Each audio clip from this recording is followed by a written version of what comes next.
Bonsoir à tous, madame, monsieur, et bienvenue sur le mérite panafricain des chefs d'État du continent de ce soir. Je l'ai déjà dit à l'accueil, nous partons au Niger pour aller voir ce que Florence Parly va chercher là-bas, alors que toute la zone de l'Afrique de l'Ouest est secouée par un sentiment d'indignation de la présence française, qu'elle soit diplomatique, économique et d'ailleurs même militaire. Et c'est là la grande pomme des discordes actuellement. Les populations n'en veulent plus de Barkhane puisque le Sahel, ou tout au moins l'Afrique de l'Ouest, reste toujours insécure et le Niger est toujours secoué par des attentats et des tueries alors qu'il y a une opération qui a dit protéger cette zone du Sahel. Professeur Jean-Paul Bellec, bonsoir et bienvenue. Bonsoir Hubert, bonsoir Samuel Djenodor Yumbi, mon copanéliste. Bonsoir Luc Michel, et peut-être d'autres qui seront sur Zoom tout à l'heure. Naturellement. Voilà. Bonsoir à tous les téléspectateurs du mérite panafricain des chefs d'État. Bonsoir l'équipe technique. Et effectivement, je dis un mot Hubert ou j'attends. Allez-y. Oui. Alors d'abord, Assia, à tous ceux qui sont dans la mauvaise humeur parce que hier on a été éliminé de la CAN organisée par le Cameroun en 2022 là. Et ce que j'ai vécu moi personnellement, j'étais encore tout petit, tchotchoro comme on dit, il y a 50 ans, on avait déjà perdu au même stade. Il y a 50 ans, on a perdu en demi-finale. Mais non, si... dans un autre stade. C'était le stade Amadou Idio toujours. Au stade Olembe, c'était hier. Oui, mais c'est Yaoundé. Enfin, je veux dire au même stade. Non, pas dans le même stade, au même stade de la compétition. Demi-finale. Non, un peu plus avant. C'était en demi-finale aussi, Hubert. Demi-finale, mais dans les prolongations. Cette fois-là, ce n'était pas les prolongations. On a fait des progrès, ok. Bon, enfin, donc, assis à tout le monde. Allons-y. Sinon, pour l'actualité, je pense que les choses deviennent de plus en plus claires. Tu as annoncé le second sujet qui sera le sujet du plat de résistance. Je pense qu'une analyse mathématique va s'imposer à ce niveau-là. Sinon, ce qui est clair, c'est nous devons être résolus à exiger, à arracher notre souveraineté. Que ce soit au Mali, au Burkina Faso, y compris les autres pays de l'Ouest africain et l'Afrique centrale, dont le Cameroun. Souveraineté totale, et que ce soit bien clair. C'est ça les enjeux. Tout le reste, ce serait une perte de temps et du passe-temps. Merci à vous. Et je l'annonçais tout à l'heure, justement, Luc Michel est là. Nous aurons Souleymane Hamzad, Drissa Mementa, il est de Yerewolo, debout sur les remparts. Nous aurons aussi Oumarou Abdourahmane, c'est un ancien député. Il va certainement nous dire sur ce sujet d'accueil concernant la venue de Florence Parly là-bas au Niger, au Kosisi Baba Nicolo, activiste que nous retrouvons et à l'endroit duquel nous adressons notre bonne année. Alors, Samuel Djenodor Yumbi, bonsoir et bienvenue. Bonsoir mon cher Hubert Toundi, bonsoir mon copanéliste, le professeur Bellec, bonsoir à tous ceux qui sont sur Zoom, mon cher ami Luc Michel, que je salue et fais un grand salut, et à tous les autres copanélistes, Baba Nicolas et tout le reste. Et je commencerai cet temps pour dire tout simplement à tous les fanatiques du football que le football est un sport, c'est un jeu, et toujours il faut un vainqueur, il faut un vaincu, et c'est arrivé hier. Et nous devons plutôt applaudir et soutenir la CAN Total Énergie qui a été faite en ce 21e siècle, en 2021, au Cameroun avec plein succès et ce n'est pas terminé. Et nous avons, grâce à cette CAN, ravi la vedette aux yeux de ceux occidentaux qui pensaient nous ramener encore 50 ans en arrière, mais 50 ans après, l'Afrique, grâce au Cameroun, grâce à son leader, son Excellence M. Paul Biya, a pu démontrer que les Camerounais, les Africains, sont capables de réagir et de surmonter tout ce qu'il faut pour pouvoir atteindre les objectifs. La CAN Total Énergie, elle est là et nous allons continuer jusqu'au 6 février au même stade à Olembe et ça sera toujours la fête pour les Africains dans cette victoire. Bonsoir à tous les panafricains et à ces grands techniciens qui toujours travaillent pour l'édification et la communication aux oreilles des populations africaines. Et pour sortir de ce sujet, il faut dire qu'il y a la victoire de l'organisation de la tenue effective de cette CAN, puisque cette CAN était la CAN des obstacles les plus affirmés, les plus confirmés. Ben, elle s'est tenue donc victoire sur la tenue, victoire sur l'organisation. Cette fois-ci, le Cameroun a été éliminé. D'ailleurs, dans une épreuve de sort, c'est-à-dire le sort en réalité, c'est qui en réalité a beaucoup plus de chance dans le sens du destin qui a gagné. De toutes les manières, vous l'avez dit, c'est terminé. De ce côté-là, la finale va se jouer, la petite finale va aussi se jouer. On va de l'autre côté du grand zoom. Nous, on est champion en panafricanisme et on ne perd pas ici. Alors, on va voir avec Souleymane Hamzat. Souleymane Hamzat, bonsoir et bienvenue.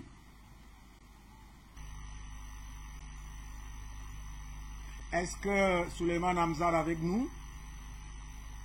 Non, du tout. Je suis avec vous, monsieur Ibrahim. Ah, bonsoir et bienvenue. Merci. On va peut-être... Je viens en retard dans cette... Je viens un peu en retard dans cette émission. Je suis désolé, c'est indépendant de ma volonté. Non, vous êtes avec nous. Nous venons justement de lancer Drissa Mimenta de Yéréolo, debout sur les remparts. Cher monsieur, bonsoir et bienvenue à cette édition du mérite panafricain des chefs d'État du continent. Drissa Mimenta, bien voilà, on va peut-être revenir à vous. De l'autre côté, nous avons Oumarou Abdourahmane, ancien député au Niger. Luc Michel, bonsoir.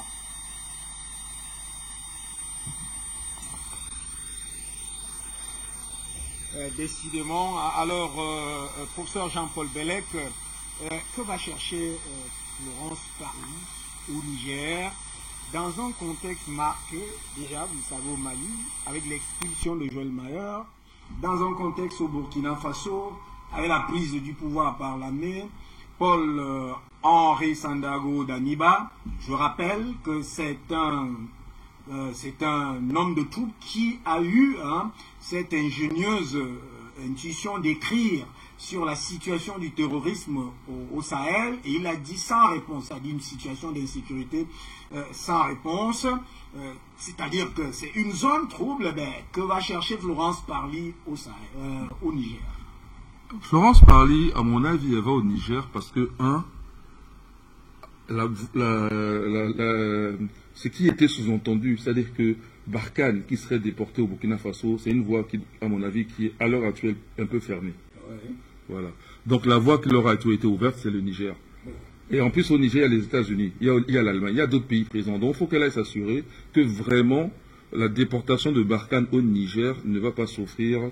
Parce que pendant qu'elle annonce qu'elle va voir Bazoum, elle peut voir d'autres gens derrière, elle peut voir les Américains, ils sont sur place, elle peut voir les Allemands, elle peut voir d'autres gens, enfin je veux dire sur place. Dans ce cadre-là, et aussi ses propres troupes. L'Algérie, le ciel est fermé, voilà, donc voilà, il faut quand même assurer une petite place. Donc la place qui reste là pour l'instant, à moins de se déporter très loin en Côte d'Ivoire, c'est le Niger, effectivement. Puis sans compter qu'il y a Orano, il faut toujours assurer ces gens-là qu'après tout, l'uranium, on peut encore protéger ça. Voilà. Mais sinon, pour moi, la France a perdu. Ah, pour vous, la France a perdu? Oui, je n'ai pas dit l'Occident, j'ai dit la France. C'est-à-dire que la France... Ah, vous n'avez pas dit l'Occident? Oui, je dis la France. Vous n'avez pas dit l'Europe? Non, je dis bien la France. La France. La France, en réalité, Macron peut toujours battre des ailes parce qu'il est président de l'Union européenne actuellement, comme ça se fait en Afrique aussi, voilà. Mais on va le remettre à sa place. C'est-à-dire un représentant d'une nation de l'OTAN, et l'OTAN est sous le commandement américain.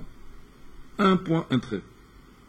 La France ne peut plus... Parce que tous les avantages qu'elle pouvait encore défendre, parce qu'elle avait acquis, entre guillemets, un certain savoir-faire dans la manipulation de l'opinion africaine et des politiques africains qui mangeaient dans la soupe de la France-Afrique, et c'est perdu. Elle a perdu la face devant les peuples.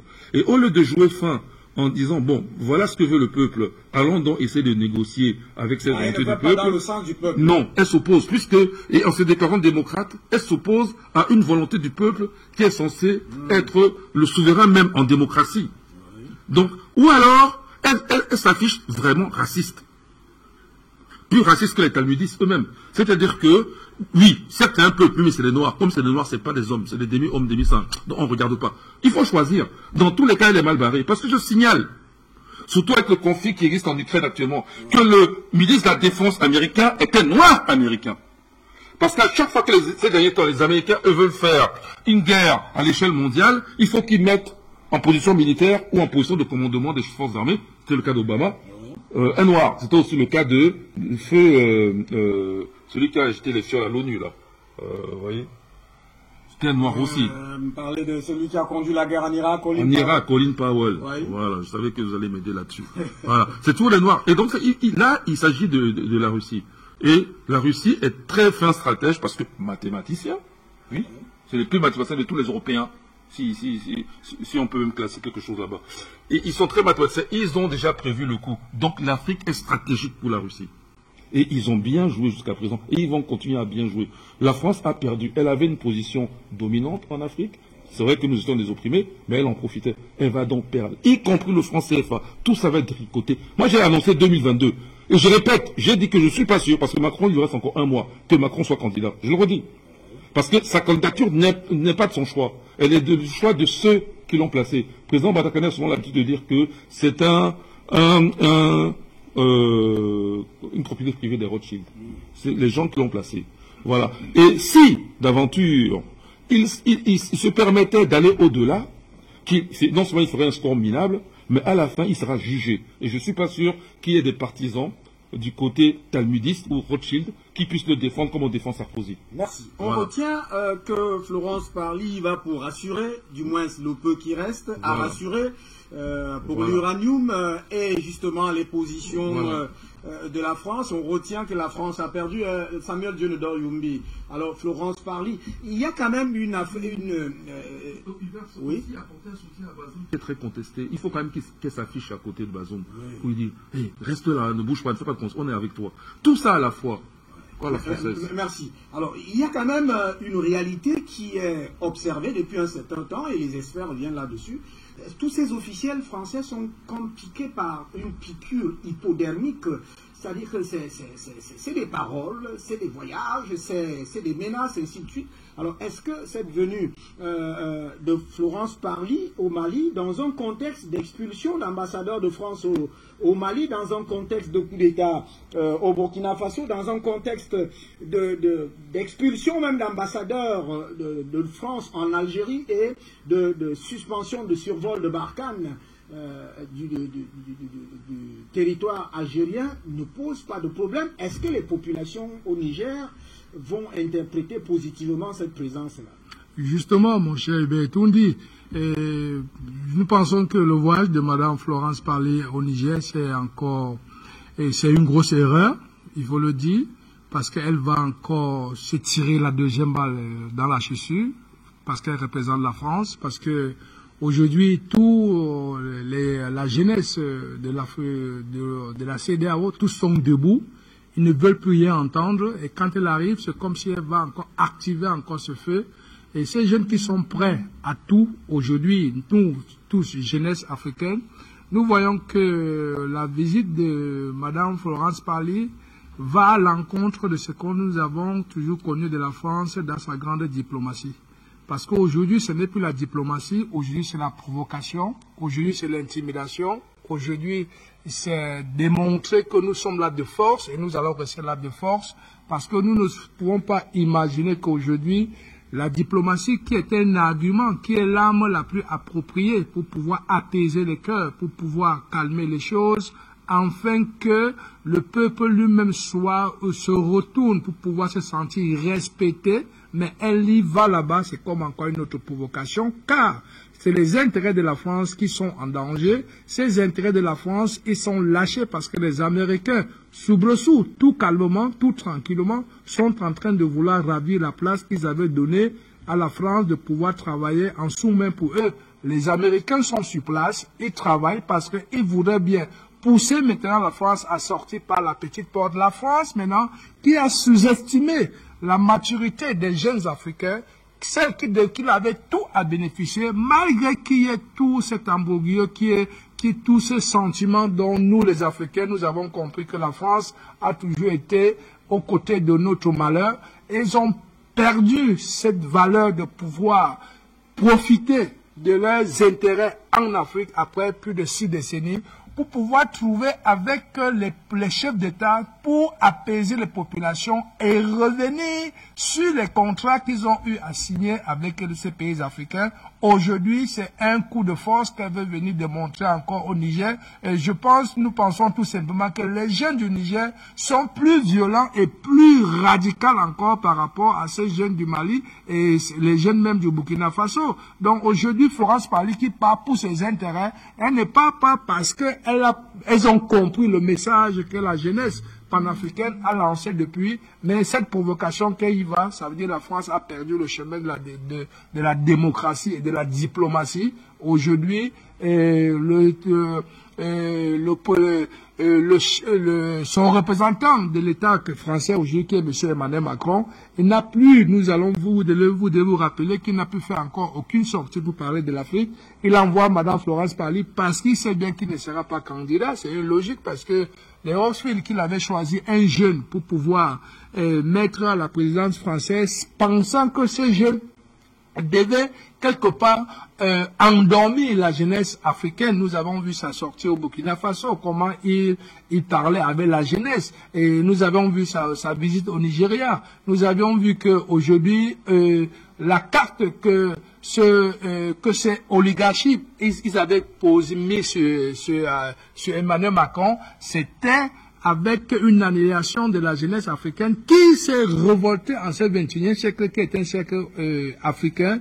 Aujourd'hui, nous pensons tout simplement que c'est de la provocation qu'elle y va là-bas. Mais quelque part aussi, il faut le dire, le jeu qui se passe là, c'est parce qu'il faut chercher à voir avec les Russes qui sont sur le terrain comment ils peuvent se redépartager les intérêts des ressources naturelles qui sont dans tous ces côtés-là. C'est ça l'enjeu qui se passe là-bas aujourd'hui sur la visite de Mme Florence Parly. Mais nous préférons encore liquider tout en Afrique aux mains des Russes, mais pas aux mains de la France, parce que la France n'est pas en train de respecter les Africains. C'est une France raciste que nous sommes en train de vivre aujourd'hui, parce que jusqu'à aujourd'hui, nous pensons que au niveau des chancelleries, aujourd'hui, la France n'est pas en train de vouloir temporiser pour dire la légalité que les Africains sont en train d'imposer aujourd'hui, le sens de la démocratie qui est ancré au sein de ces Africains. Nous devons les respecter parce que c'est nous-mêmes, France, qui les avons nous les avons enseigné la responsabilité dans la démocratie, dans leur maturité. Aujourd'hui, qu'ils viennent en retour nous montrer aux yeux du monde entier que nous avons failli, nous devions plutôt les reprendre pour nous protéger. Est-ce que la France est prête à accepter ce jeu-là, c'est-à-dire que l'émancipation des peuples qui parlent au Niger, qui parlent au Mali, qui parlent au Burkina Faso, est-ce qu'elle est prête à accepter ça? Non, aujourd'hui, la France est dos au mur parce qu'elle a sous-estimé la jeunesse africaine. Elle a sous-estimé ce sens de maturité que j'insiste toujours, le sens de responsabilité de la jeunesse africaine. Donc, elle est quelque part prise en ténal. Il y a l'orgueil français que nous connaissons, et il y a aujourd'hui l'orgueil de la jeunesse panafricaine qui est debout.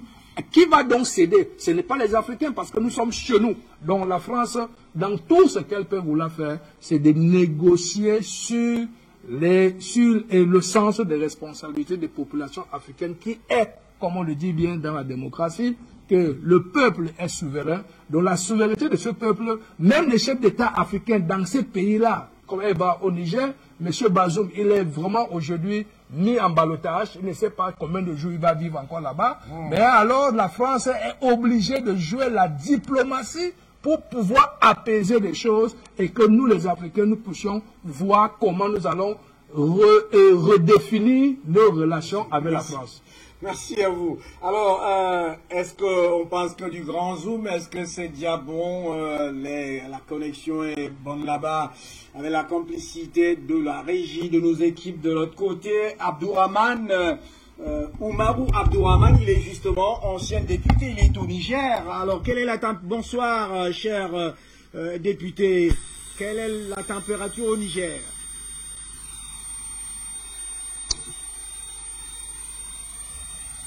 Est-ce qu'il est avec nous? Est-ce qu'il est là? Je ne sais pas, c'est pas sûr. Ah, Drissa Mimenta qui, j'entends la voix de Drissa Mimenta, l'écran serré là, ça va se gérer. Alors Drissa Mimenta, bonsoir et bienvenue. Pour vous, vous êtes au Mali, certainement à Bamako. Quelle est la température au Niger avec le voyage de Florence Parly? Qu'est-ce qu'elle y va chercher?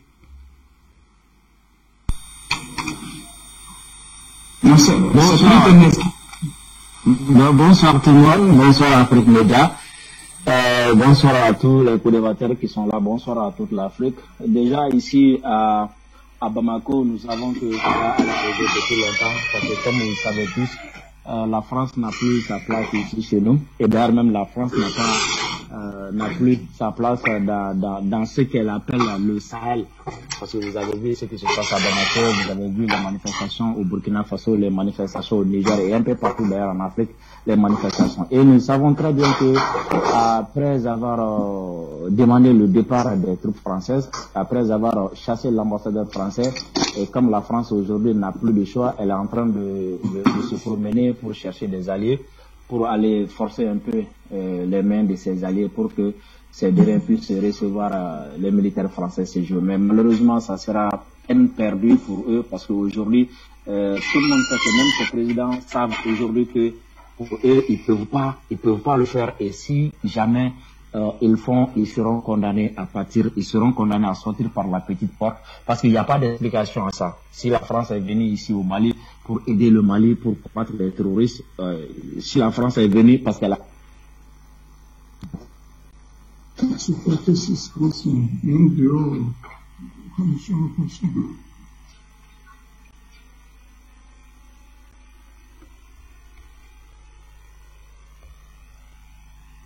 Alors là, on a perdu Drissa Mimenta. Est-ce que il y a pratiquement Souleymane Hamzat, que je suis aussi de ce côté. Est-ce que on peut avoir l'un ou l'autre? Drissa Mimenta, est-ce que vous êtes avec nous?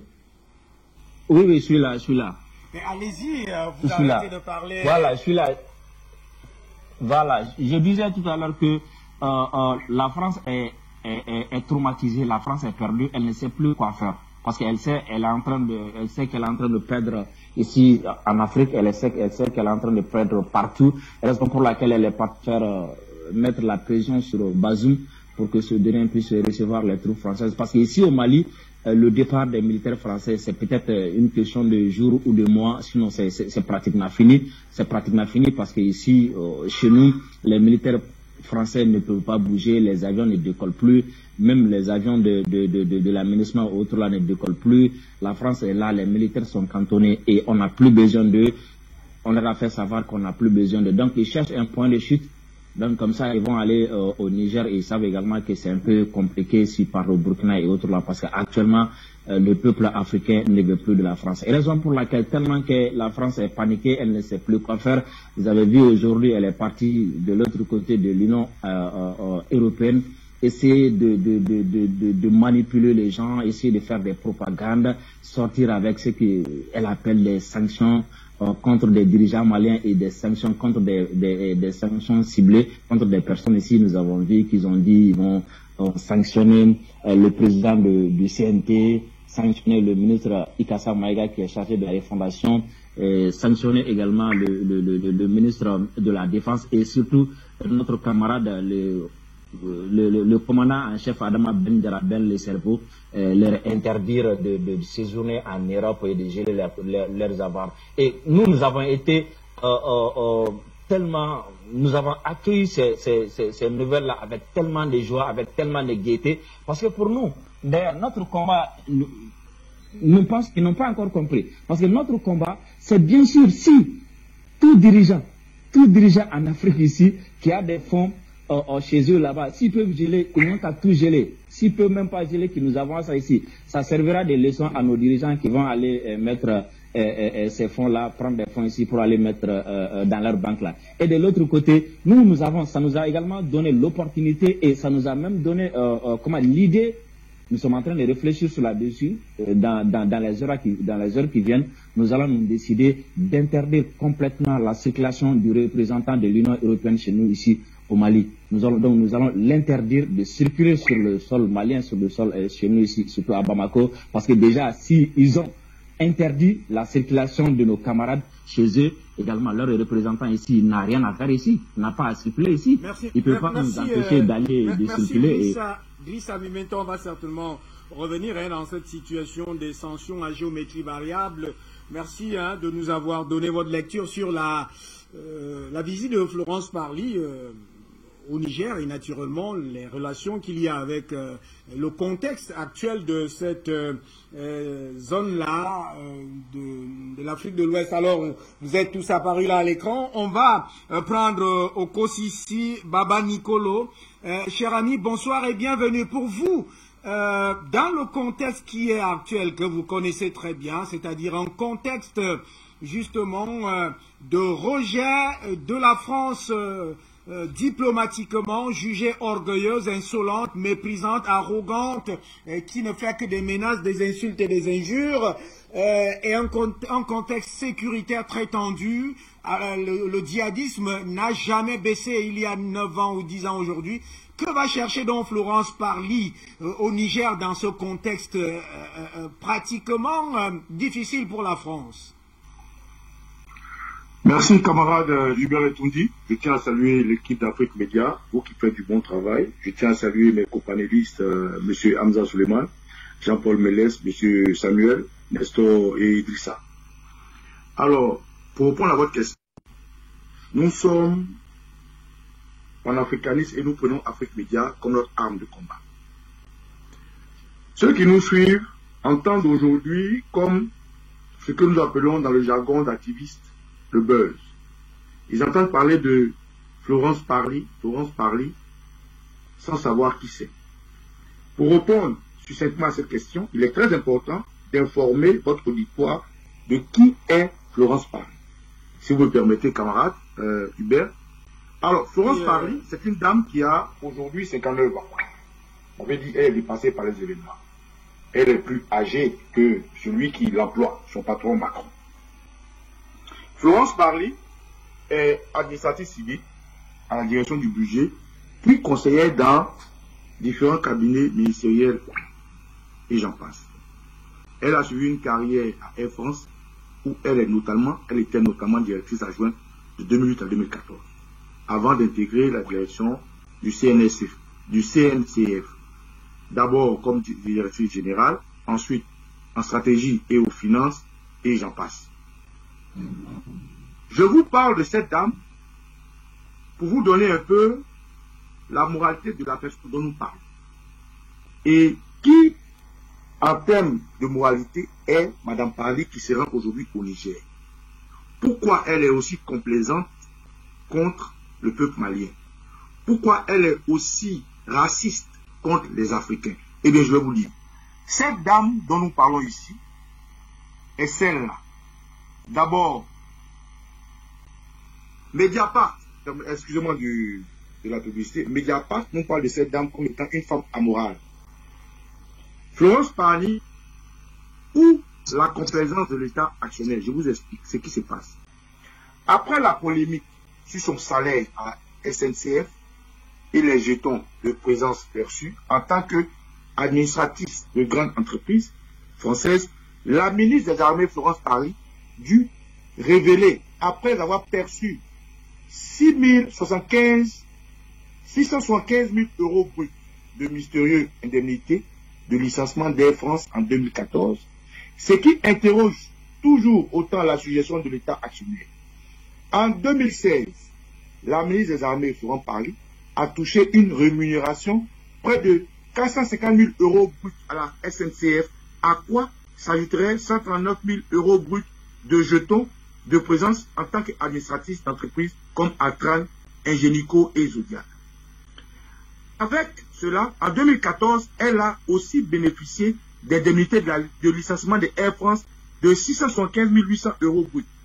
Ce revenu, étonnamment élevé, semble en contradiction avec la limitation de rémunération dans le secteur public adopté. Il y a quelques années, des révélations qui posent beaucoup de questions sur la manière dont sont gérées les entreprises publiques et le portefeuille participation de l'État. La patronne de l'agence participation de l'État, Malvin n'étant aucun l'époux de Florence Parly. Donc bref, j'ai expliqué ça pour qu'on comprenne de qui on parle. Florence Parly est une voleuse. Et quelqu'un qui est corrompu. C'est quelqu'un qui n'a de trait que pour de l'argent. À 59 ans, cette dame, elle a un boulet de malveillance. C'est une dame qui devait être en prison. Et c'est cette dame que M. Macron, lui-même, homme amoral, a choisi comme ministre des Armées. Qu'est-ce qu'elle fait au Niger? Je vais vous expliquer simplement.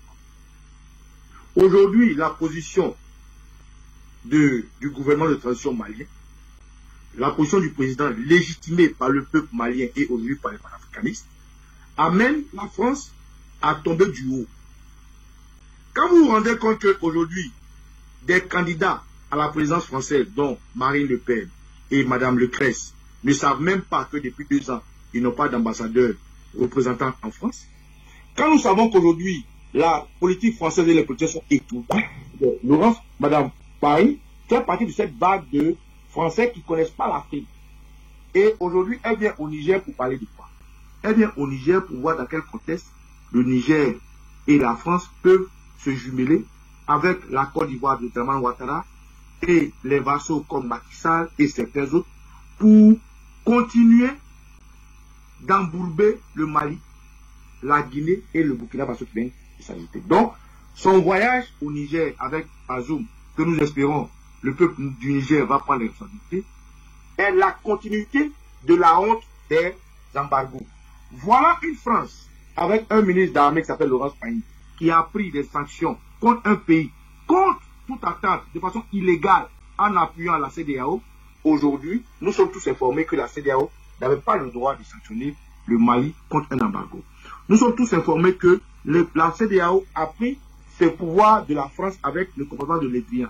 Donc, Florence Pagny sera au Niger pour permettre aux soldats français qui vont sûrement partir, comme l'a dit le camarade malien qui est là, parce que si l'ambassadeur est parti, on a entendu que la presse française a été convoquée. Si l'ambassadeur est parti, bientôt l'armée va partir. Après l'armée, les diplomates vont partir et tout le reste. Donc elle est allée au Niger pour préparer la sortie honteuse, la sortie par la petite porte des fantassins français qui sont sur le sol malien. Parce que le Niger et le Mali font frontière. Comment ils vont se débrouiller pour sortir sans survoler, parce que le Mali a interdit le survol de son espace aérien. Le Mali a interdit tout mouvement militaire sans son aval. Le Mali contrôle et vérifie tout entrant et tout sortant. La Mauritanie, l'Algérie qui a bombardé tout récemment des djihadistes qui venaient en direction du Mali, la Russie qui veille au grain. Voilà pourquoi Florence Pagny est au Niger. Pour voir avec Bazoum comment ils peuvent endiguer et contrôler ce qu'ils ont commencé avec la CEDEAO. Donc en réalité, elle est venue voir M.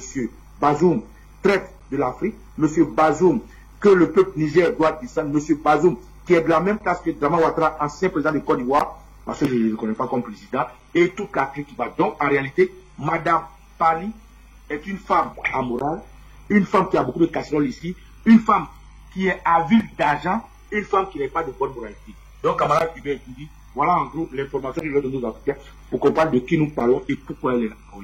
Merci Okosisi Baba Nicolo. Je dois quand même trahir des amitiés avec vous, ça c'est clair. Et vous souhaitez joyeusement bonne année parce qu'à un certain moment vous n'y étiez plus là. Mais vous restez activiste panafricaniste sur le terrain et le champ de l'action. Alors on va au Niger. Oumarou Abdourahmane. Bonsoir.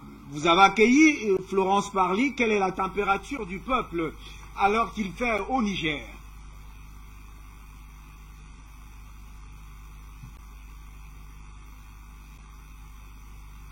Est-ce qu'il nous suit, M. Oumarou Abdourahmane?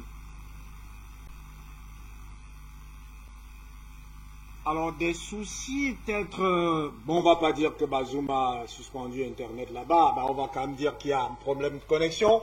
Monsieur Hamzad, Souleymane Hamzad, bonsoir. On va peut-être, avant que les choses ne se règlent du côté du Niger, Souleymane Hamzad, bonsoir ou rebonsoir. Que vous inspire la présence, le voyage de Florence Parly au Niger, chez Bazoum?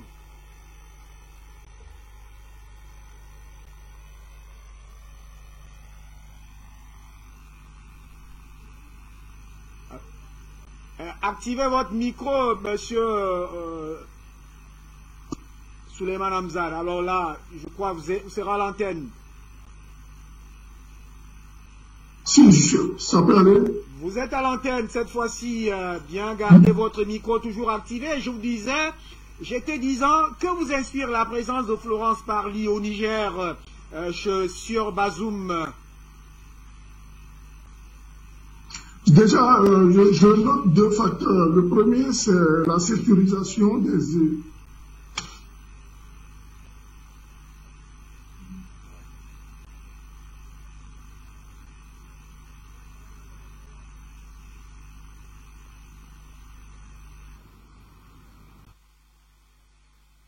L'Afrique de l'Ouest, Niger, Burkina Faso, des soucis de connexion. On va peut-être y revenir. Est-ce que Luc Michel nous a rejoint pendant ce temps? Bonsoir Iber Tundi. Bonsoir à tous.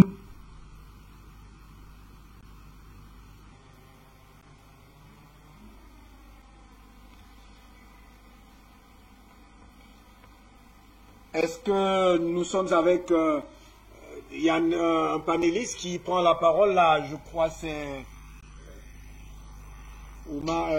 l'ancien député du Burkina Faso.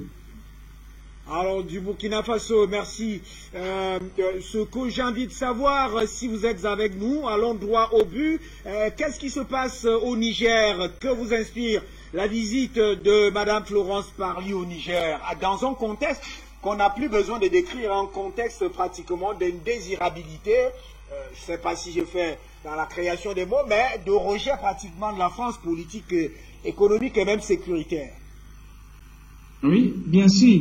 En tout cas, moi je trouve que Florence Parly cherche à faire sortir ses soldats, comme Okosisi l'a dit, par une petite porte de honte. Mais peut-être qu'il prépare aussi un plan B parce que Bazoum est leur valet local. Donc, nous pensons que le peuple nigérien doit être très très vigilant de ce côté et bien veiller au grain pour ne pas laisser la France préparer un coup macabre et machiavel contre le Mali en utilisant le Niger comme base arrière. Parce que peut-être qu'il pouvait utiliser le Burkina si Blaise était là. Malheureusement pour eux, Blaise n'est pas là. Roch, son successeur aussi, n'est pas là. Il y a des jeunes patriotes qui viennent de prendre le pouvoir grâce au panafricanisme. Donc je me dis que ces jeunes-là ne vont pas jouer les jeux de la France. Donc pour le moment, c'est à nous de maintenir la pression ici pour que Florence Parly n'arrive pas ici. Voilà, donc je dirais que toutes ces visites-là au Niger, parce que le Burkina Faso est une ligne sacrée pour eux, pour ravitailler le Sahel. Donc peut-être c'est pour ça même que la CEDEAO n'a pas trop sanctionné le Burkina Faso. Donc nous trouvons que sa visite au Niger n'est pas trop claire pour moi. Soit c'est pour essayer de effacer la honte qu'ils viennent de subir, ça fait 72 heures de cela. Donc le gouvernement malien a sommé leur ambassadeur de partir. Et est-ce que c'est pas de sauver cette face? Et en même temps aussi parce que c'est des gens très rancuniers, hein, vous voyez comme ça les Français là. C'est des gens très très rancuniers et ils n'oublient jamais. Et quand tu les fais, et quand ils te font du mal pour eux, c'est normal. Mais quand tu réclames toi tes droits, eux ils trouvent que c'est un crime. Et moi je trouve qu'ils sont beaucoup immoraux par rapport à ça pour donner des leçons aux gens. Donc, le peuple nigérien n'a pas très bien vérifié ce qu'elle est venue faire au Niger. Moi, je trouve que cette visite-là, ce n'était pas le moment pour Bazoum de recevoir Parly. Parce que ce matin, je disais ça ici sur ce plateau, je dis que tout le monde devrait, tous les Africains devraient regarder dans la même direction actuellement que le Mali. Mais pourquoi c'est Bazoum qui reçoit Parly pendant qu'ils sont en ballottage diplomatique avec l'Algérie et le Mali? Je ne pense pas que c'était une bonne idée pour Bazoum de recevoir Parly à ce moment où la France est très mal aimée dans le Sahel ici, parce que nous savons tous que la France est le papa des parrains des terroristes, et parce que c'est lui qui est venu assassiner Kadhafi en 2011, et puis maintenant installer les terroristes dans le Sahel afin de pouvoir recoloniser le Sahel de nouveau. Donc je pense que Bazoum a très mal fait en recevant Parly. Moi, c'est ce que je peux tirer comme analyse, et je dis très bien au peuple nigérien de ne pas baisser les bras. Parce que Bazoum va toujours essayer de les étouffer, mais ils n'ont qu'à maintenir le cap. C'est vrai, dans les autres pays, ça n'a pas été facile. Le Mali aussi, c'était pareil. Ibeka gazait les manifestants, Drissa P en témoignait. Lui-même, il a eu des fractures pendant ce temps. Au Burkina aussi, Roch a fait la même chose, mais aujourd'hui, il n'est plus là.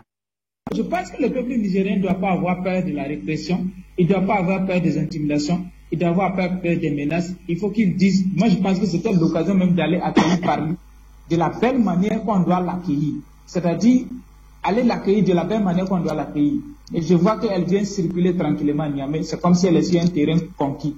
Donc je pense que ce n'est pas une très bonne chose. Pour moi, Parly n'a pas le droit de venir au Sahel ici. Le jour qu'elle va oser venir, elle sait qu'elle ne peut plus aller au Mali à l'air là.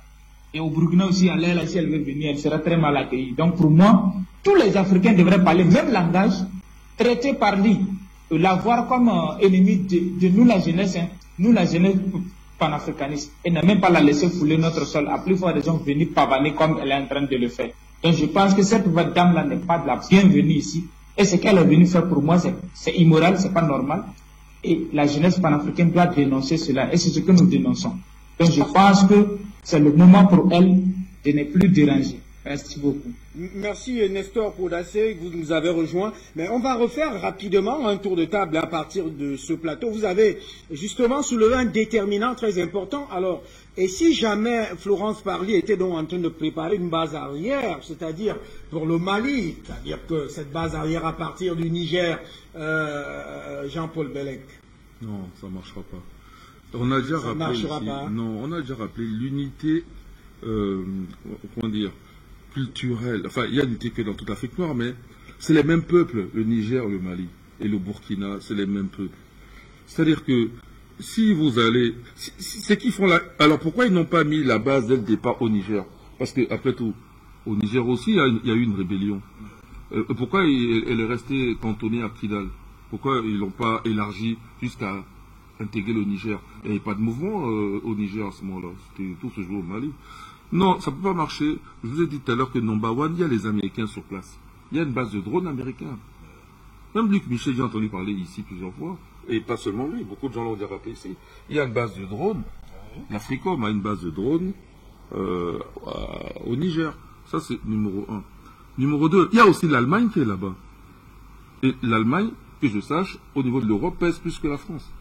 L'avantage que la France avait en présentant la zone CFA et tous ceux qui peuvent voter en Afrique noire d'un commun accord pour laquelle elle se bat, pour laquelle certains disent que c'est la perte de cette zone-là qui rend la France folle. Les officiels grattent des cheveux, et même leur crâne chevelu, quand ils veulent prendre la parole sur ce dossier-là. Oui, mais les Français n'ont pas bien compris quelque chose qui a été dit par un Romain, à savoir Marc Aurèle. Il faut savoir quand on a perdu une bataille. Et éviter la bataille de trop. Oui. C'est-à-dire que pour la France... éviter la bataille de trop. Oui, parce que c'est-à-dire que c'est qu'elle peut encore préserver pour garder une certaine stature internationale, elle risque de le perdre. Et ça se fera aux dépens de sa population. Il y a de la misère en France, alors qu'elle exploite, avec le CFA, avec les matières premières, elle exploite l'Afrique noire. Une bonne partie, en tout cas une bonne partie de l'Afrique noire. Et imaginez maintenant donc que nous on dit on veut plus de vous totalement, mais la misère elle va être criarde en France. Et il y aura donc forcément des mouvements sociaux encore plus graves en France. En d'autres termes, elle-même elle ne saura pas où mettre son pied en France. Donc ces gens-là manquent d'intelligence. Quelqu'un a fait remarquer à propos de l'ambassadeur, à savoir Moussassi. Moussassi, ce sont les Français qui l'ont récusé. C'était à l'époque de Ibeka. Ibeka propose un ambassadeur, Moussassi, les Français le recusent parce qu'il est proche des Russes. Oui. C'était pas encore la transition. Et lorsque Madame Le Pen, qui veut être succédée, Madame Pécresse veut succéder, et tous les autres, ils savent pas ça, ou ils oublient ça. Ça veut dire que ce sont des incompétents qui sont maintenant, entre guillemets, présentés comme des élites de la politique française. C'est les incompétents. Où est-ce qu'on peut aller avec les incompétents? S'ils ne savent pas... C'est cette incompétence qui fait qu'on n'arrive pas à maîtriser le contexte et les... Ils divaguent. Et puis lorsqu'on donne le CV de Madame Parly, franchement, moi déjà ici, quand je la voyais, je trouve qu'elle est frêle. Et je ne crois pas qu'elle fasse beaucoup de sport. Mais le CV qui a été déroulé tout à l'heure, de bonne méthode, hein. C'est-à-dire qu'avant même de dire Madame Parly à tel endroit, il dit d'abord qui est Madame Parly. Mais ça, c'est d'abord la définir la personne. Et ça, rien que ça, déjà, veut dire que le gouvernement Macron, déjà, c'est un gouvernement d'incompétents. Parce que cette dame n'a aucune qualification dans son CV qui en fait une ministre de la Défense lorsque les enjeux sont majeurs, à savoir la situation actuelle dans le Sahel. Dans le Sahel. Samuel Dionodor Yumbi, on va sortir de ce sujet en faisant ce dernier tour de table avec nos amis aussi du Grand Zoom. Comment s'appelle, Nestor Podassé, qui est au Burkina Faso. Il a soulevé un déterminant qui me semble assez essentiel, c'est-à-dire c'est une tentative de construction de base aérienne, de base arrière, hein, pour aller faire le front avec le Mali, alors qu'en principe pour les uns et les autres c'est déjà perdu. Et le professeur Jean-Paul Bellec estime qu'il y a l'incompétence des officiels français pour ne pas savoir comprendre la situation. Oui, monsieur Bertouli, permettez-moi, je me suis juré, à chaque fois que je passerai sur Afrique Média, je dirais toujours un grand merci à son Excellence, monsieur Paul Biya, pour avoir, en ce 21e siècle, donné cet instrument de communication qui est, en acceptant Afrique Média au Cameroun, où l'Afrique aujourd'hui est en train de démontrer aux yeux du monde entier sa maturité pour sa dignité et son panafricanisme pour sa souveraineté. Aujourd'hui, nous sommes face à tous ces résultats grâce à ce grand patriarche. Et pour revenir à votre question, M. Obertundi, oui, il est inadmissible que la France puisse se réorganiser pour faire une base arrière parce au Niger, parce que la grande Russie, elle est sur place. Il sera impossible dans la légalité et la légalité. Parce que la France est dans la légalité, dans tous ces... Dans l'illégalité, pardon, merci. Et dans l'illégalité dans cette grande région. Mais la Russie, elle est dans la légalité sur le Mali. Et quand on parle du Mali, on parle du Grand Sahel. Donc aujourd'hui, la Russie ne peut pas accepter que la France veut mettre une base arrière. Et nous connaissons que toutes les bases arrières françaises sont des bases terroristes. Parce que c'est pour fournir des armes aux terroristes et la Russie ne pourra pas faire double travail pour d'abord libérer le Mali et se retrouver en face maintenant avec une base qui est en train de fournir les terroristes pour affaiblir la Russie. Donc ça, c'est un jeu de puissance. La Russie, elle est là, c'est pour protéger tout le Grand Sahel et protéger même le golfe de Guinée parce que tous les jeunes aujourd'hui, panafricains aujourd'hui, tous les jeunes africains aujourd'hui ont besoin de la Russie partout en Afrique. Ce qui veut dire, Madame Parly arrive pour provocation. Et cette provocation, je vais vous dire dans les jours à venir, vous allez voir que la France a perdu le sens de la diplomatie. Et perdre le sens de la diplomatie, ça revient, comme disait le professeur Bellec aujourd'hui, qui sont tous irresponsables. Dans leur irresponsabilité, ils sont en train de patauger parce que la France n'a pas pu construire les générations qui sont passées aux générations qui sont là aujourd'hui. La France politique n'a pas pu concevoir comment travailler avec l'Afrique de demain sur la géostratégie internationale.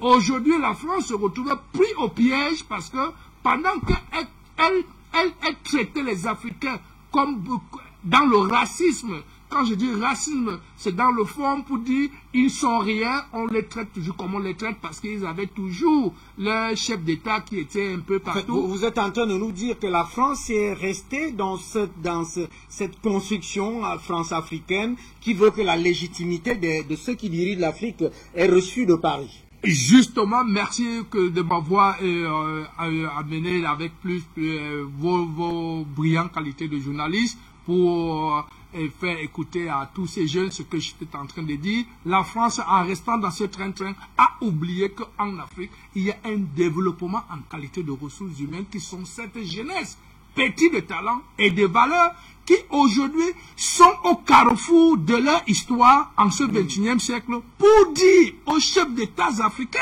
que, attention, nous avions vécu pendant au moins 3 décennies jusqu'aujourd'hui, nous avons su l'histoire qu'il y a 200 ans, et ces 3 décennies nous amènent plutôt que dans nos qualités, dans notre maturité et dans nos centres de responsabilité, nous n'allons plus élire les chefs d'État qui ont visa en France pour venir en Afrique aujourd'hui. Et la France, elle est restée en se disant, même si on prend même un clochard qui est président de la France, il va traiter les Africains comme nous le savons. Mais c'était oublié en sous-estimant cette jeunesse africaine aujourd'hui. Et c'est là où vous retrouvez maintenant que les valeurs politiques, diplomatiques, sont plus en Afrique maintenant qu'en Europe, en particulier en France. Et la France maintenant, en perte de vitesse, est en train de chercher à inclure les Européens aujourd'hui. Et les Européens aussi pensent à leurs intérêts individuellement, parce que je l'ai dit sur le plateau aussi,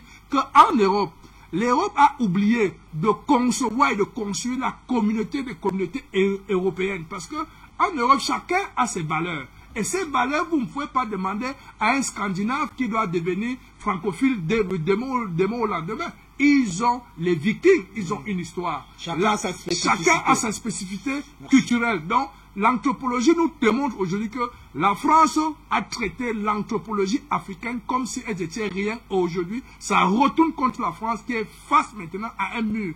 Un mur, pas des chefs d'État, mais un mur, pas les peuples qui sont souverains. Merci à vous. Donc, si on vous comprend très bien, base arrière, ce ne sera pas possible. On va faire rapidement, cher monsieur, dans le grand zoom. Je crois que la connexion sera clémente avec nous. C'est-à-dire chacun 1 minute pour essayer de voir. Est-ce que, Souleymane Hamzad, est-ce que dans le contexte actuel, est-ce qu'il est possible pour la France de renégocier les bases arrière, comme au Niger, des bases arrière qui soient de nature à servir de pilonnage ou alors d'espionnage ou de terrorisme pour, par exemple, comme le Mali, un pays comme le Mali ou comme le Burkina Faso, qui désormais veulent s'inscrire sur la règle de la souveraineté et de la légitimité du peuple. Souleymane Hamzad.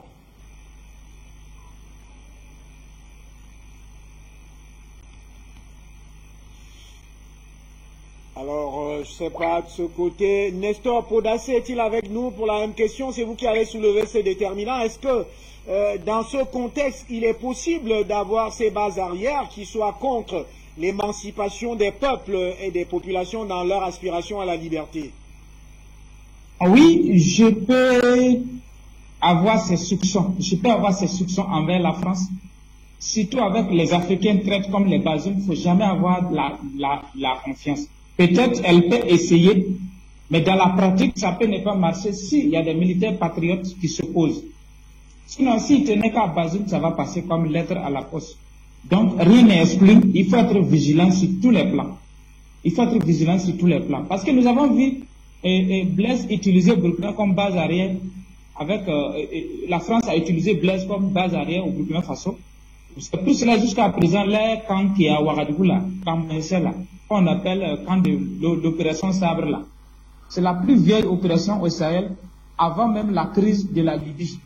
Et c'est à partir d'ici que l'armée française utilisait des armes pour aller déstabiliser le Libéria, la Sierra Leone, la Côte d'Ivoire, le nord du Mali, ainsi de suite l'Angola, le Togo, fait des coups d'État un peu partout. Et Burkina a été utilisé comme base arrière parce que Blaise les avait donné tout ici.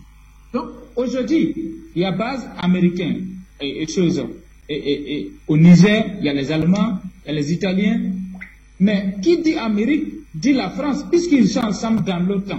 Donc je ne suis pas contre les dires du professeur Melek, mais avec la France, il faut toujours garder un main. Être très très vigilant parce que c'est un pays vampire, c'est un pays très très rusé, c'est un pays qui n'a pas de pitié, qui tue des présidents comme amusement. Et ici on veut bien voir la France a trop tué des présidents, Modibo Keïta, Thomas Sankara, Lubumba. Donc vous voyez que c'est Kadhafi, ça c'est récent, bombarder la résidence de Laurent Gbagbo. Donc c'est gens, un pays comme ça, il faut être toujours sur ses gardes. C'est pas la peine de le cajoler ou bien de l'amadouer. Parce qu'il a perdu au Mali, mais il ne s'avoue pas vaincu. Parce qu'il peut dire que bon, je vais me replier au Niger et revenir autrement. Je vous dis tout de suite, dès le lendemain de la chute Kaboré, la France a lancé un fonds de soutien aux déplacés internes et que les inscriptions doivent se faire, les associations doivent aller s'inscrire à l'ambassade de la France à Ouagadougou ici pour pouvoir bénéficier de ces fonds-là. Et moi, je suis en train de dire à mes camarades qui sont d'autres mouvements qui sont de la société civile de ne pas s'hasarder pour aller prendre cet argent, c'est un piège. Vous voyez, non? Ils débloquent 393 millions d'euros, mais c'est combien là? Très rapidement, pour aider les gens. Ça, c'est quelle aide ça? C'est toi qui crée terroriste, il y a des déplacés internes, et celui qui te servait de base à rien, Roch Kaboré, dès que lui tombe net le lendemain, tu lances un fonds pour aider les jeunes qui sont sur place. Et que vous devez venir en association ou bien par ONG, société civile, pour qu'on vous finance. Et ce financement ne passe pas par le ministère des Finances, ni ministère de la Jeunesse, ni ministère du ministère de l'Action sociale, mais c'est à l'ambassade de la France que les associations du Burkina doivent aller s'inscrire pour prendre cet argent. Donc ça aussi c'est une manière pour la France, une stratégie d'infiltrer la société civile et puis toujours continuer à rester au Burkina Faso. Donc parce que nous venons de chasser un de leurs pions qui est Roch Kaboré, donc ils ne sont pas d'accord avec ça. Donc tout ça, ils ont plusieurs manières de chercher toujours à rester. C'est pourquoi j'ai dit, il faut être vigilant. Voilà, donc je demande à la société civile nigérienne, intègre, sérieux, d'avoir un œil très bien ouvert. Et surtout l'armée nigérienne à 4 patriotes, de ne pas obéir, être un béni oui à tout ce que Bazoum va proposer. Merci beaucoup. Merci Nestor Podasio, on reste avec vous. On va aller vers le plat de résistance tout à l'heure. J'annonce déjà pour le standard et les appelons que après les dernières interventions au niveau du Grand Zoom, on prendra quelques appels. Les numéros vont s'afficher au bas de votre petit écran. Vous le savez très bien, c'est le mérite panafricain des chefs d'État du continent. Vous votez, en fait, vous votez d'abord le chef de l'État en question. Tous sont en lice. D'ailleurs, la réalisation va les défiler tout à l'heure et vous contribuez. Ce sont les 2 codes d'accès. Alors, Drissa Mimenta, est-ce que vous êtes avec nous? Alors, est-ce qu'il y a une base arrière possible d'être fabriquée au Niger et d'inquiéter actuellement les aspirations tant du peuple malien ou des autorités de transition ou des mouvements de révolution Yéro, debout sur les remparts et tous les autres? Alors, je pense qu'il est très important de signaler que c'est la survie de la France qui est en jeu. Et lorsque sa survie est en jeu, elle est prête à tout faire, elle est capable de tout faire et elle va tout tenter. Mais déjà, j'ai 2 bonnes nouvelles à vous annoncer. La première bonne nouvelle, c'est quoi?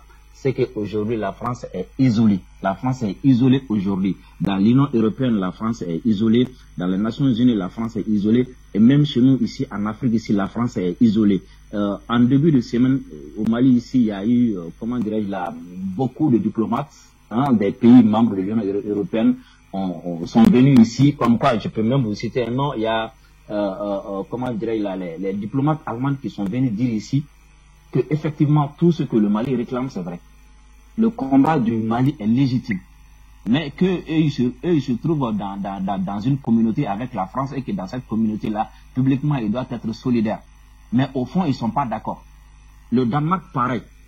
Avant-hier, nous avons reçu ici une délégation danoise, et danoise, c'est pareil, ce qu'ils disent. N'en parlons pas avec les Anglais, mais même si ils ne sont pas dans l'Union européenne. Les autres également sont comme ça. Alors, la France est isolée aujourd'hui dans l'Union européenne et sur le plan international. Raison pour laquelle même la sanction n'a pas pu prospérer parce que ce qu'ils ont dit, ce n'est même pas une sanction. La deuxième bonne nouvelle, c'est quoi?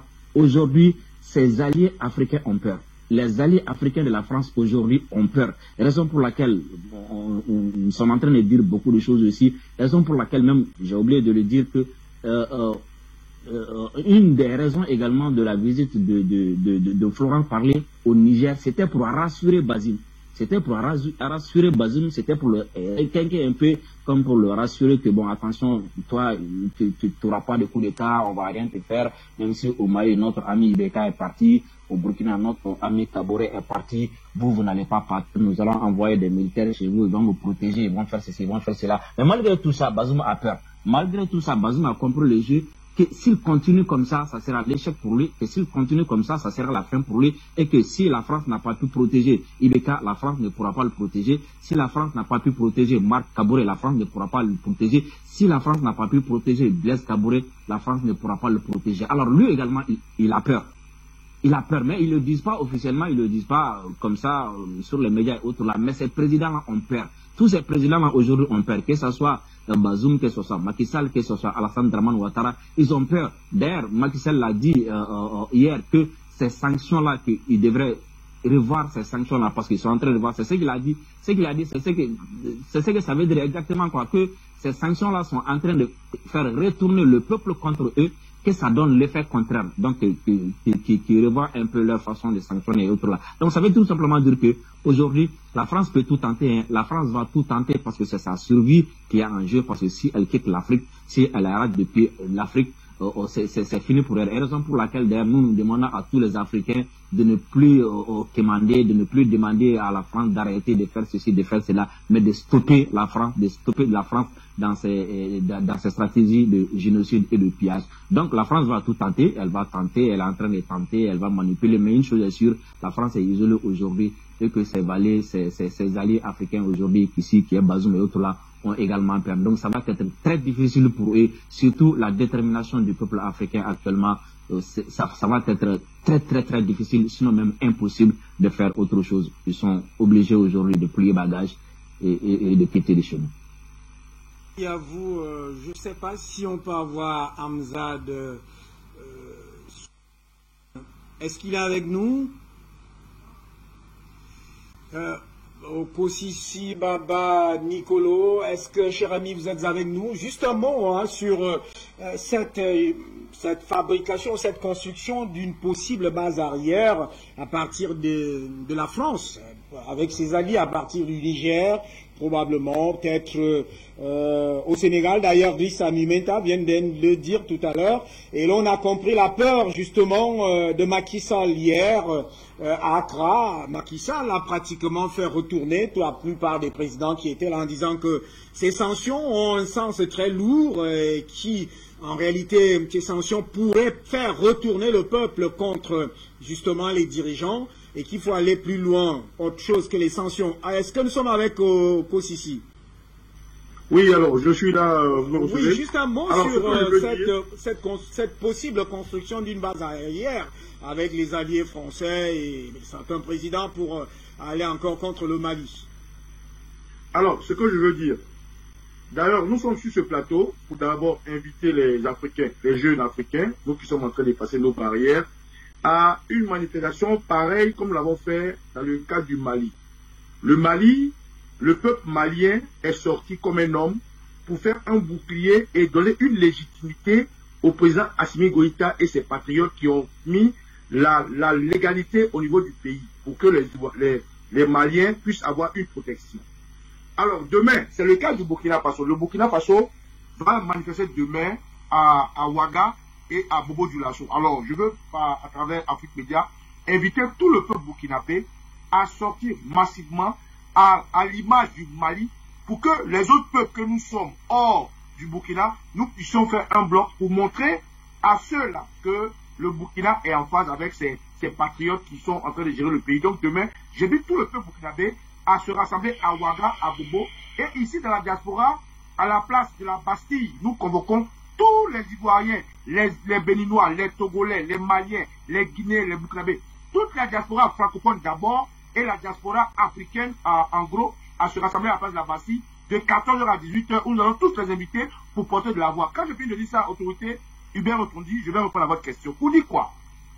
J'ai écouté un peu le doyen Jean-Paul Bellec qui disait que au Niger, la France ne pourrait pas ou ne voudrait pas. Mais je vais lui faire une confidence.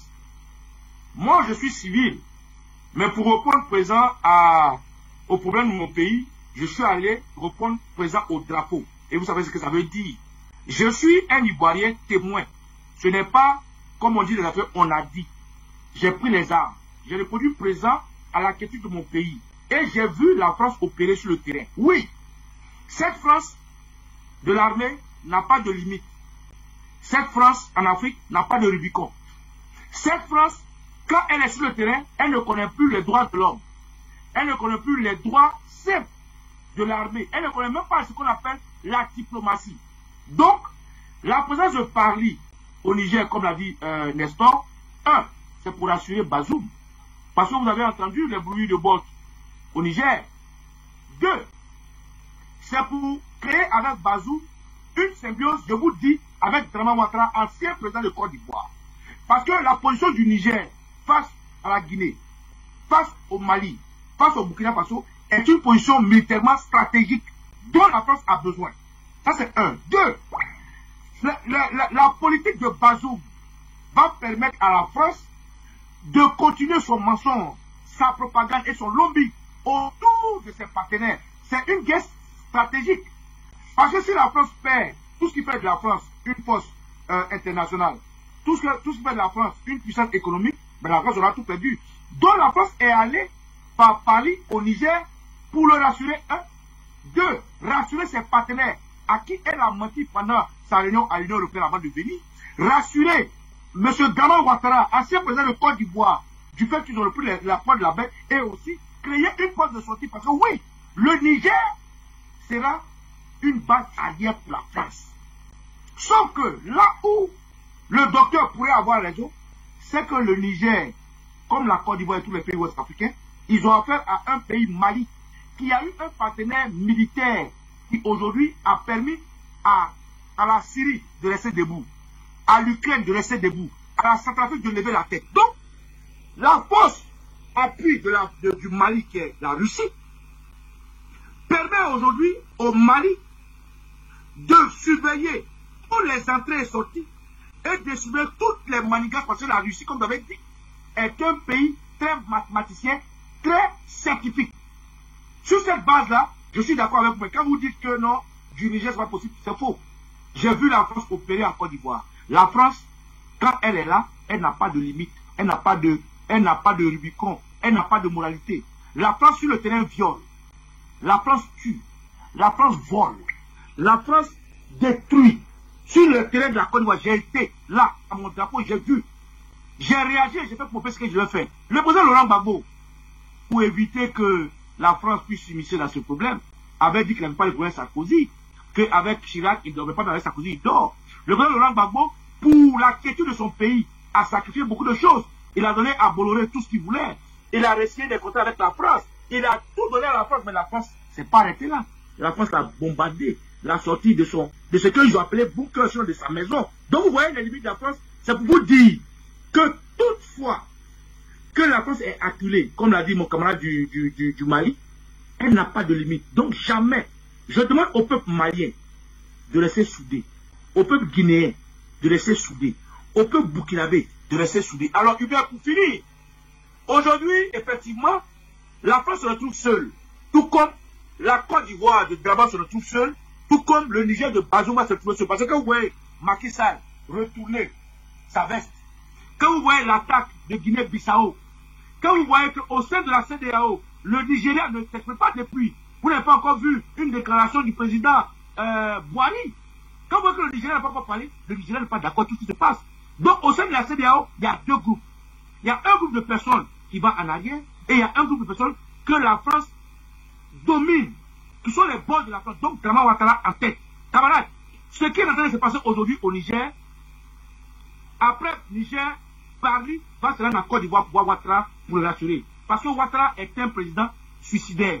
Ancien président de Côte d'Ivoire, il a dit lui-même, il préfère mourir au pouvoir qu'aller en prison. Donc ce monsieur-là, il est prêt à en découdre avec le peuple ivoirien parce que d'origine, il est du Burkina Faso. Aujourd'hui, Ouattara est un paméogo que le peuple burkinabé a rejeté. Les jeunes burkinabés n'ont pas voulu voir Draman Ouattara originaire du Burkina Faso parce qu'il les a régnés lui-même. C'est un paméogo qui n'a rien à faire et qui est prêt à mourir au pouvoir. Dans l'armée de Côte d'Ivoire, qui est une armée Inzassa, une armée une armée décolorée, une armée où il y a des Guinéens dans l'armée de Côte d'Ivoire, où il y a des Burkinabés dans l'armée de Côte d'Ivoire, où il y a des Maliens, où il y a des Nigériens, où il y a des maçons, des toclos, des apprentis, des chauffeurs. Dans une Côte d'Ivoire où il y a des microbes, où il y a des nyanglos. Merci, on va certainement revenir sur ces autres aspects. Pour détruire la Côte d'Ivoire. Donc, Madame Paris et au Niger, pour créer une base arrière, il ne faut pas jouer avec ça. Il faut que tous les Africains prennent ça au sérieux. Alors, camarades, Hubert, s'il vous plaît, j'invite tout le monde au Burkina à se rendre massivement à Bobo Dioulasso, à Ouaga, et tous les gens qui sont autour de France à se rendre à la Bastille demain de 14 à 18 heures. Merci Hubert. Merci pour cette annonce ou l'annonce de cette manifestation. Je rappelle aussi que le Mali reste sur le qui-vive. Je rappelle aussi, à partir de ce que vous venez de dire, qu'Afrique Média reste sur le qui-vive, et c'est pour cela que je me dois de donner certaines informations qui nous viennent de la France, qu'une Malienne aurait donc été publiquement humiliée parce que les populations de là où elles se trouvent l'en veulent, puisque l'ambassadeur de France au Mali a été expulsé. Nous rappelons, et ça je le prends fermement sur moi, au peuple français, qu'ils ne devront pas franchir le Rubicon de s'attaquer aux populations qui n'ont rien à faire dans ce qui se passe et qui est d'abord des jeux diplomatiques, des jeux de souveraineté, des jeux d'autorité, jeu et enjeu, et que cela n'aille pas dans le sens des populations. C'est d'ailleurs ce que nous avons toujours fait ici à Afrique Média, c'est-à-dire déconnecter les populations de tous les discours possibles. Alors si en France, on commence à s'en prendre aux Maliennes, aux Maliens, parce que l'ambassadeur de France a été chassé, expulsé du Mali, il faudrait que la France et les peuples français commencent à réfléchir lourdement par 2 fois, 2, 3, 4 fois et même 10 fois sur cet autre pan de la révolte ou de la révolution qu'ils voudraient ouvrir. Ça, c'est terminé. Je ne sais pas si au standard nous avons des appelants. À Monterey, aux États-Unis. Cher monsieur, bonsoir et bienvenue. Vous connaissez le code d'accès. Bonsoir et bienvenue. Vous votez, vous contribuez. Bonsoir, mon cher ami. J'aimerais voter pour le président Goïta. Je vous remercie, je remercie tous les invités. Je vais tout de suite commencer par votre conclusion. J'allais dire, si des Africains sont menacés en France à travers une élimino diplomatique, c'est à ce moment où les Français ou les Occidentaux vont voir que nous, Africains, bien que notre mahab, bien que notre spiritualité originelle vous interdit de faire du mal à des humains comme nous, dans ce moment, ils verront que, en réalité, les Africains, ils sont méchants, mais c'est parce qu'ils cachent cette méchanceté-là. Dans ce moment, ils verront que la limite que nous, en tant qu'Africains, nous poser pour dire que tout étranger chez nous est un pays. Dans ce moment, ils verront qu'en réalité, nous sommes pires. Mais c'est parce qu'on détenait notre agressivité. Donc, ils verront à quel niveau est-ce que nous sommes capables du pire par rapport à leurs résultats qui sont dans nos pays. Ensuite, on dit, bon, vous nous demandez ce que c'est la visite de Mme Paris au Niger. Mais mon cher ami Hubert Toundi, la France est rejetée dans pratiquement tous les pays d'Afrique de l'Ouest, et les seuls replis que la France a actuellement sont des pays comme le Niger ou la Côte d'Ivoire, comme l'a rappelé votre intervenant précédent. Donc, comme l'ont aussi dit pratiquement tous les sénateurs et les députés français, ils disent, écoutez, mais si les Maliens ne veulent plus de nous, mais on va se replier au Niger ou au Tchad. On est d'accord. Donc, la France cherche un point d'appui à partir duquel elle peut continuer à faire, à nager dans les eaux turbules. Mais en réalité, quand on fait très bien l'analyse, on verra que, vous savez que la France ne peut exister dans ce pays-là que quand elle corrompt ou bien elle soudoie les dirigeants de ce pays. C'est-à-dire que la France ne peut pas logiquement petit à égal avec des risques puissants qui sont en Afrique. Donc elle a obligé de faire des coups bas pour exister. Si la France est chassée du Mali et autres, et que c'est seulement au Niger, ça se replie, vous verrez que la France ne peut pas prospérer parce que mais il faut exister. Ah, voilà qu'au Mali voisin, la Russie est là. En Centrafrique et dans les autres pays, peut-être le Burkina et autres, les Russes et autres sont là. Donc, c'est seulement à partir du Niger que la France va continuer à faire cette phase de zone. Elle ne pourra plus le faire parce que tous les yeux seront braqués sur elle. Et finalement, de sa propre mort, elle va se déclarer un professeur bien en faillite. Donc, je pense qu'actuellement, pas, nous avons le pas en tout, comme on le dit. Donc nous sommes une bonne forme qui dit que la France est en train de s'amélioriser peu à peu. Vous ne donnerez plus 5 ou 10 ans à un monsieur comme Ouattara au pouvoir. Donc la Côte d'Ivoire sera affaiblie très bientôt. Au Sénégal, en 2024, le Macky-Sall qui va partir est déjà bientôt. Donc c'est de que on ne verra plus pratiquement un terrain propice pour que la France continue, ne va pas continuer par nager à faire des troubles en Afrique. Donc, moi, je suis un peu optimiste que c'est en train d'aborder l'Afrique des événements aussi bien en Afrique occidentale qu'en Afrique centrale. À mon avis, c'est les États-Unis.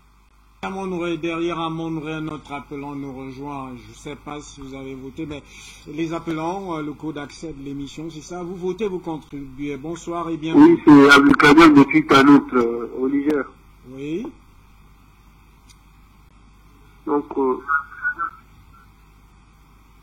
êtes à l'antenne, allez-y. Je vote pour le président Paul Biya.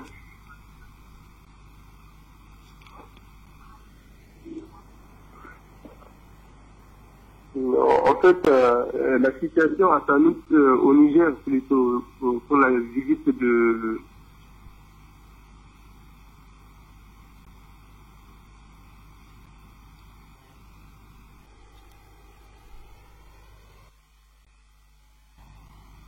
Alors, je ne sais pas, notre ami du Niger qui a vraiment des informations pour nous, bien vouloir baisser votre poste téléviseur pour être en relation avec nous ou pour être de manière un peu plus laborieuse à l'antenne.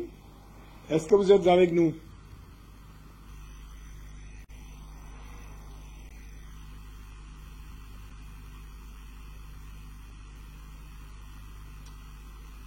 Il est parti, peut-être qu'il nous reviendra certainement. Bien vouloir réduire le poste téléviseur pour que les conditions d'appel soient beaucoup plus confortables. On prend notre appelant derrière lui. Monsieur, bonsoir, bienvenue. Code d'accès, vous votez, vous contribuez.